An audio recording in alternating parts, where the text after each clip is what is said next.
विद्यार्थी मित्रांनो, माझे नाव श्रावणी उमाकांत कष्टे. मी इयत्ता 5वी मध्ये शिकत आहे. माझ्या शाळेचे नाव जिल्हा परिषद माध्यमिक शाळा पानखुर्दगाव. आमच्या शाळेमध्ये ग्रंथालय राबवण्यात आलेले आहे.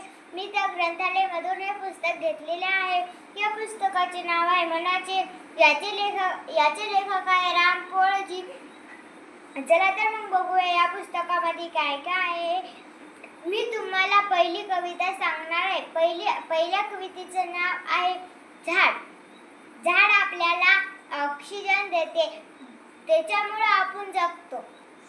झाड म्हणून असे म्हणतात की झाड कापू नका, झाड तोडू नका. दुसरी कविता म्हणजे चिव. चला तर मग मी सांगणार आहे. चिव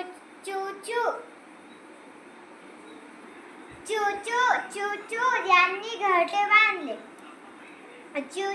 यांनी घरटे बांधले. घरटे म्हणजे मऊ.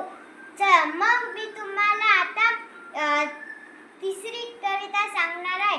त्या कवितेचं नाव आहे चाचा.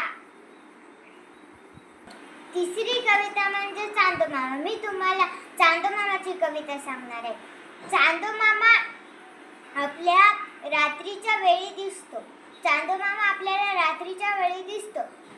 कारण आपल्याला दिवसा दिसत नाही, कारण सूर्य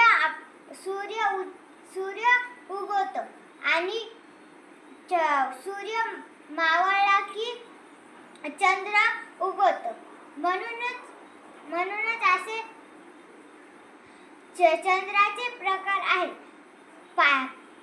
चौथी कविता म्हणजे पाऊस. चला तर मग मी तुम्हाला पावसाची कविता सांगणार आहे.